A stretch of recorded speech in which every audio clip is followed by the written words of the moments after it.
Welcome back to this week's Mungle Show. Matt Mungle, Kathryn Ryan, breaking down this week's movies and what's coming up in the theater this weekend.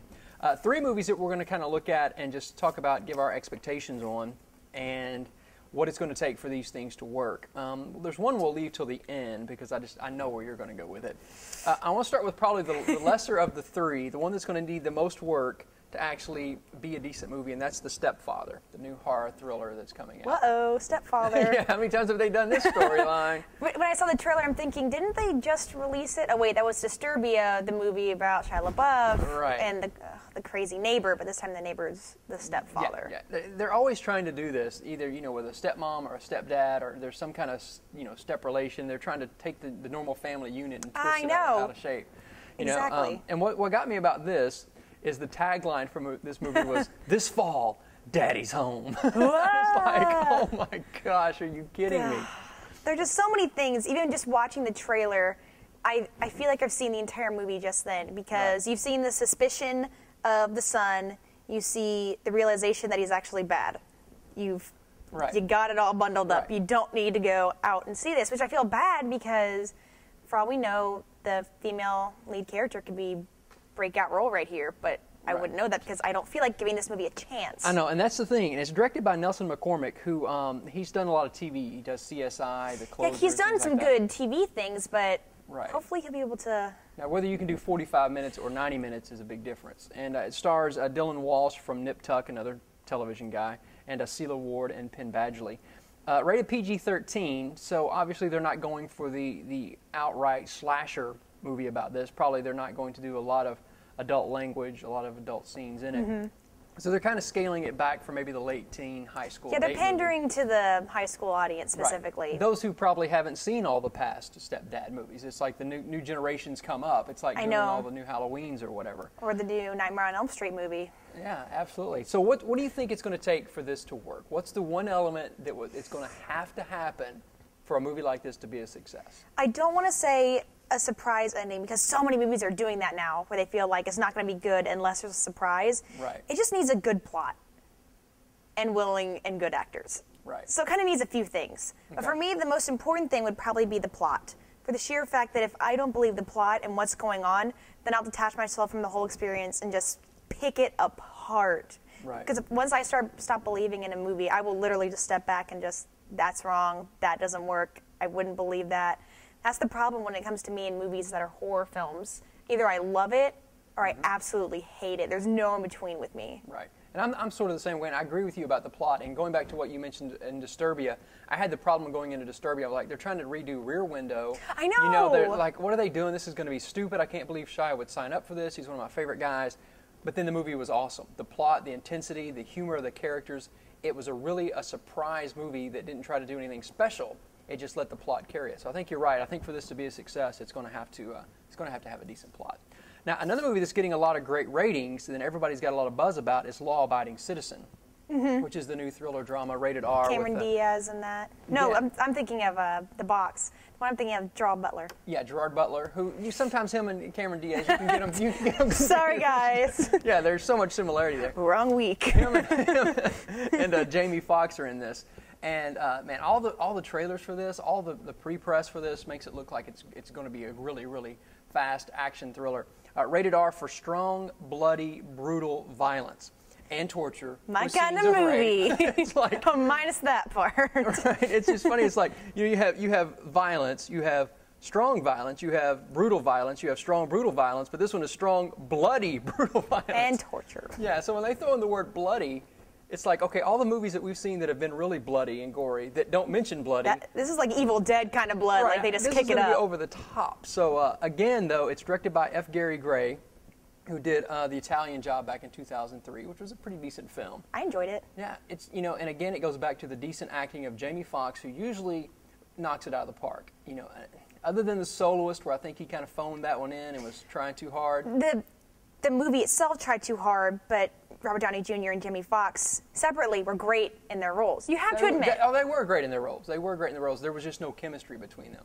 So I think if Jamie Foxx, who always is, like you said, a great actor, if he can find that chemistry with Gerard Butler, I think this thing is going to, it might even have some Oscar buzz about it. Which That'd be good. I'm excited to see that. Yeah. So I'm excited about that one. It's called, again, Law Abiding Citizen, out this weekend. Probably the one with the most buzz, other than, dun, dun, dun, drum roll, Where the Wild Things Are. Yay! You've been talking about this movie for a long time. I'm so excited about this one. And everybody I talk to, I'm like, yeah, we're screening Where the Wild Things Are. Oh, I can't wait to see what you think. So buzz. Yeah, I'm hoping it's at least geared for somebody over the age of 8.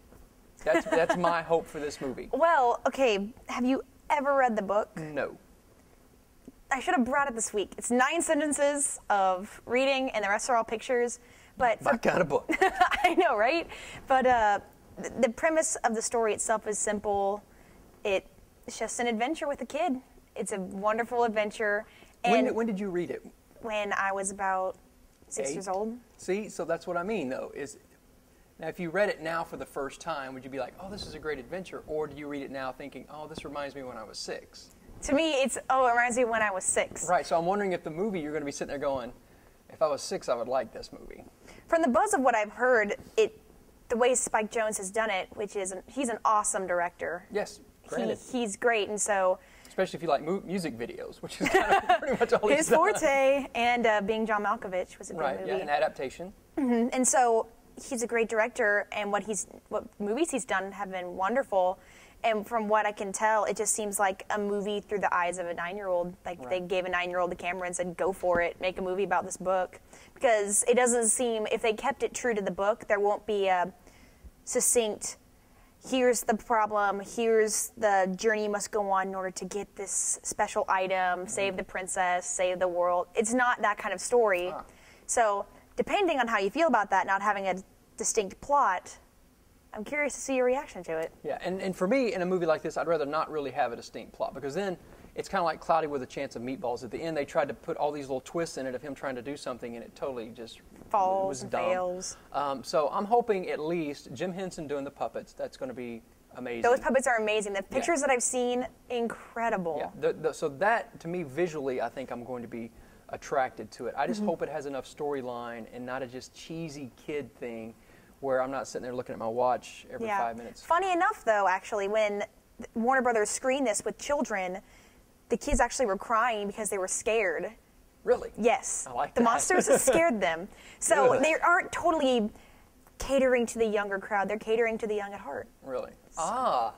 That should have been the tagline for the whole movie. You not for the young, just the young at heart. Wow, and it's got James Gandolfini doing the voice, which I'd bring this up every week. I know, you're saying you brought that up last week. Every week I bring this up because I'm like, okay, what is he, like a mobster soprano bully? And what is he really? I keep wanting to call him an animal, or what is he? He's just a monster. He's a monster, okay. So he's kind of like Scully was in Monsters, Inc. Yeah, he's just a giant monster who lives with all of his monster friends on this monster island. Wow, kind of like College for Monsters. I know. See, it's a total 9-year-old plot. It's just monsters on Monster Island. Sweet. All right, again, it's called Where the Wild Things Are. Rated PG for mild adventure and elements and things like that. That's a cute little thing. Mild adventure, not mild violence. Just mild adventure. We're going to go to Monster Island. So I'm hoping I like it. We see it Monday night. So, we're all going to go. And so, I'm hoping that I come out kind of like with Harry Potter, where I came out of the last Harry Potter movie liking it more than you guys did. I know, because you had... So maybe it's good that you haven't read this, because maybe they took out sentence number 5 and 6 from the book and it's changed it all up on us. Now, this isn't even true to the book. We're sentence 5. I know, it's gone. So it just might be that way. And if you're not a hardcore fan, you might enjoy it. Yeah.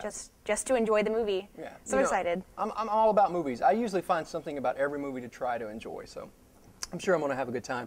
Well, that's the 3 movies coming out this week, and something for every member of the family, really. You've got PG with Where the Wild Things Are, PG-13 for Stepfather, for your older teens to go on their date movie, and then rated R for the adults in the audience who want to go see Law Abiding Citizen. So pretty much something, I think, this weekend for every moviegoer. Which is good, because for the past summer and even this early fall, it's been movies specifically just for the broad audience, action-packed, Transformers 2, those kind of movies. So it's good. They're slowly transitioning into this period of specific movies that are going to be good. Yeah. As we get into the holiday season, we're going to see more of that, I think. We're going to take another small break. When we come back, we're going to talk about our interesting top 5 this week that it's kind of a twist and was a little harder than I thought it would be. Check out everything at mungleshow.com. We'll be back right after this.